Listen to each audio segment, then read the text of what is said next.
Hello there again. Welcome to the rhythm part of lesson 4. And after all of that complex talking about chords and various notes and in the music theory part, I hope that you're going to find this part a little bit more relaxing and a little bit more spontaneous and a bit more fun. Rhythm.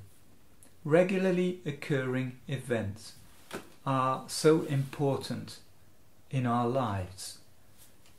Eating, sleeping, breathing, going to school, going to work, doing a weekly sports workout, taking medicine, having a wash for some of us. Some things we can't control, the sunrise, the sunset, and the seasons, our heartbeat. And these things are so important to keeping our lives regulated and moving forward. So, and as we've said, in music, rhythm has the same function. It keeps the song, it keeps the music moving forward. And another important aspect that we mentioned was it keeps us together if we are singing or playing music in a group. What we're going to do in this lesson is to use rhythmic events to put our words onto a musical system. But what I'd like to do first is to take one step back and have a little bit of fun with rhythmic events before we go and carry out that meticulous job of putting words onto the music. So let's take another look at the rhythmic events. The main rhythmic event in a piece of music, in a song, will be what we call the pulse. This very human aspect of music, like our heartbeat, that keeps going throughout the music. Well, let me give an example. Here I'm surrounded by objects that can allow me to produce rhythmic events. So here I have a djembe that I can tap on. Okay, we've got relative silence around. Okay, silence before the storm, and I'm responsible for setting up a rhythm and a tempo, in other words a speed of the rhythm. So I've got no reference, so let's just do it.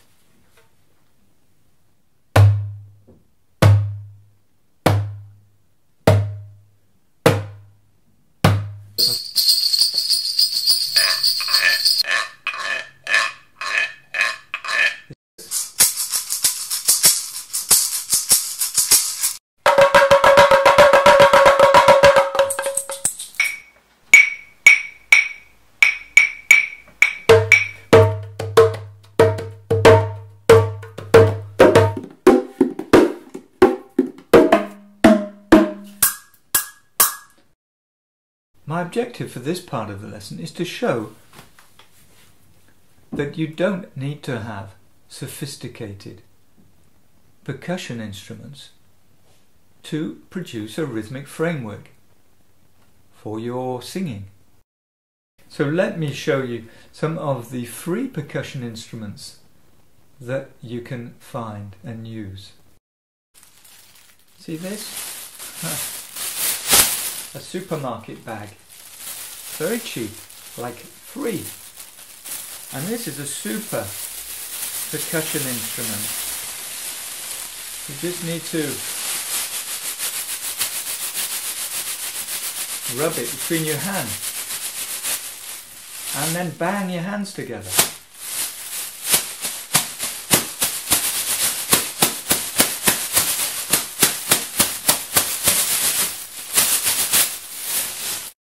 And other everyday instruments.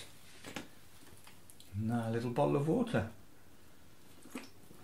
And if you blow over the top,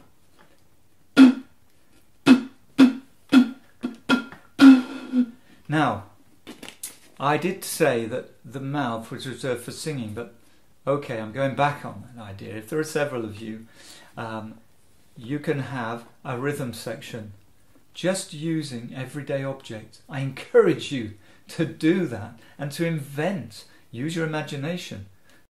The important thing about having a percussion instrument to provide the pulse, to provide that heartbeat of the music, is that it should be heard. So as long as it's heard, then the world is your oyster for here's another bottle, a bigger one.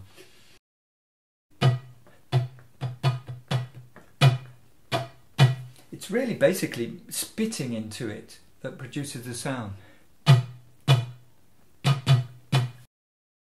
Of course, in our everyday life,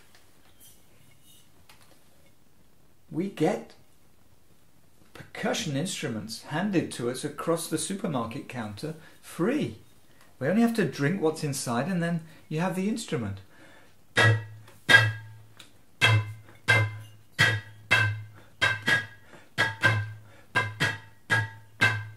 Now, underneath there, my feet are down here, walking nevertheless, providing a bit of a rhythmic framework on which I'm providing other rhythmic events with my mouth.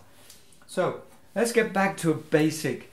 Remember here, I don't have a framework, I don't have my metronome going, I'm just relying on my inner rhythmic feeling what's going on. So let's provide a pulse. Here's another supermarket item.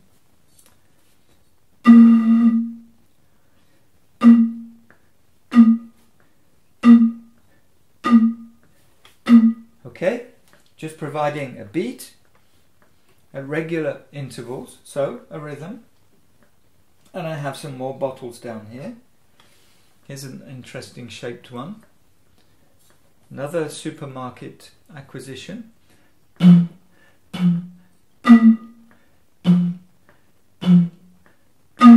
So you can change. As you can see, now I haven't drunk the contents of all of these.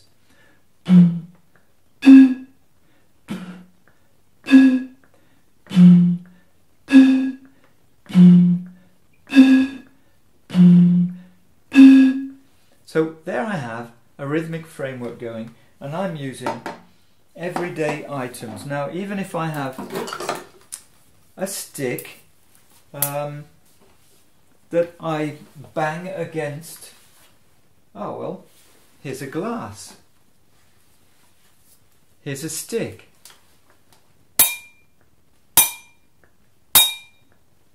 Well, be careful you don't break the glass, but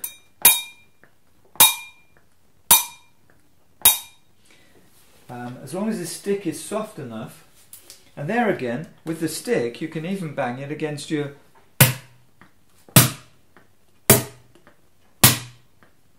So there I'm providing a regular series of acoustic events. Rhythm. I could bang it against the bottom. Oh, my rhythmic events have gone a little bit out of the regular downbeat. So, and I encourage you to do that. Remember, we took our rhythmic events, our beats, and we subdivided them.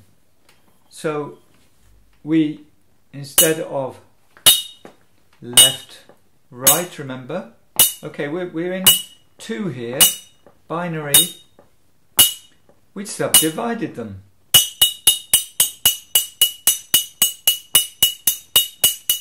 And things move much more quickly. Now let's not forget that we're going to put our syllables of our words onto those rhythmic events.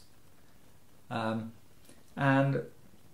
we're going to use the stresses in the words, in the sentences, to place our words. but at the moment we're just having fun making noises.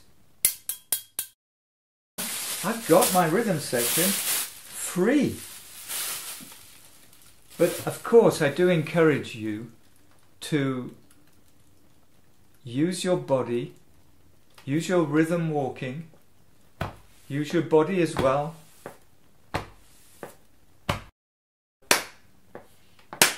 And subdivide your rhythmic events, your beats.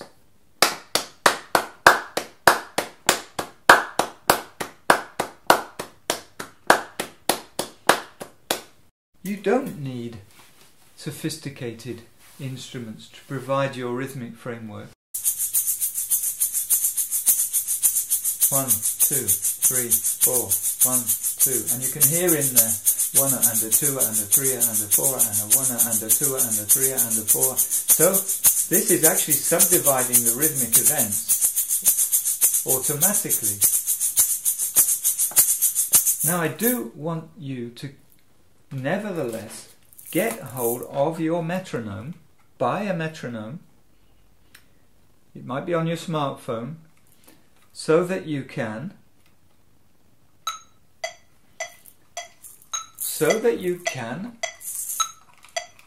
develop your rhythmic discipline. Okay? I have a piano as well here, but you know, this little thing fits in my pocket. Now, okay?